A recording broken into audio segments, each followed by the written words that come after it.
കൃത്രിമ ഉപഗ്രഹങ്ങളുടെ സഹായത്തോടെ ലോകമെമ്പാടും കുറഞ്ഞ ചെലവിൽ ഇന്റർനെറ്റ് കണക്ടിവിറ്റി ഉറപ്പാക്കുക എന്നുള്ളതാണ് സ്റ്റാർലിങ്കിന്റെ ലക്ഷ്യം. ഇലോൺ മസ്കിന്റെ സ്പേസ് എക്സിന്റെ ഉടമസ്ഥതയിലുള്ളതാണ് സ്റ്റാർലിങ്ക്.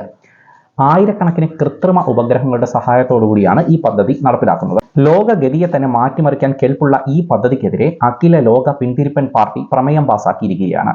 ആഗോള മുതലാളിത്ത, കുത്തക, സാമ്രാജ്യത്വം എന്നൊക്കെ തന്നെയുള്ള രീതിയിലാണ് എതിർപ്പുകൾ അറിയിച്ചിരിക്കുന്നത്. എന്തായാലും പോളിറ്റ് സീറോ പ്രമേയം പാസാക്കിയ സ്ഥിതിക്ക് ഇലോൺ മസ്ക് ബേബി സഖാവിന് മാപ്പപേക്ഷിച്ച് തടിയൂരാനാണ് സാധ്യത. കമ്മ്യൂണിസ്റ്റുകാർ തെറിവിളിച്ച് നടക്കുന്ന ഈ മൂലധന വ്യവസ്ഥിതിയാണ് കോടിക്കണക്കിന് മനുഷ്യരെയും രാജ്യങ്ങളെയും ഒക്കെ പട്ടിണിയിൽ നിന്ന് കരകയറ്റിയത്, ജനാധിപത്യത്തിന്റെ ആത്മാവായി പ്രവർത്തിച്ചത്. കമ്മ്യൂണിസത്തിന്റെയും സോഷ്യലിസത്തിന്റെയും പാത സ്വീകരിച്ച ഒരു ജനതയും ഇന്നേ വരെ ലോകത്ത് ഗതി പിടിച്ചിട്ടില്ല. ഒരു വാർഡിൽ പോയിട്ട് ഒരു വീട്ടിൽ പോലും നടക്കബിലിറ്റി ഇല്ലാത്ത സെറ്റപ്പാണ് ഇവ രണ്ടും.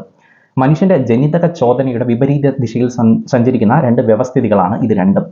കമ്മ്യൂണിസവും സോഷ്യലിസവും ഒക്കെ വരുമെന്ന് വിശ്വസിച്ച് ജീവിക്കുന്നത് മരിച്ചു എന്ന് സ്വർഗത്തിൽ പോകാമെന്നും അതുപോലെ ജനന മരണ ഭ്രമണങ്ങളിലൂടെയൊക്കെ സഞ്ചരിച്ച് ആത്മാവ് ബ്രഹ്മത്തിൽ ലയിക്കുമെന്നൊക്കെ വിശ്വസിക്കുന്നതിനേക്കാളൊക്കെ പരിതാപകരമാണ്. ഐഫോണും ലാപ്ടോപ്പും അമേരിക്കൻ നിർമ്മിത വാഹനങ്ങളും അമേരിക്കൻ ചികിത്സയും യൂറോപ്യൻ വ്യവസായങ്ങളും വിദ്യാഭ്യാസവും എല്ലാമായി നടക്കുന്ന വിപ്ലവകാരികൾ നാളെ സ്റ്റാർലിങ്കിനെയും അംഗീകരിച്ചോളും. ക്ഷമ വേണം, സമയമെടുക്കും. നമ്മുടെ എതിർക്കും പദ്ധതികളെല്ലാം നമ്മുടേതാകും പൈങ്കിളിയെ.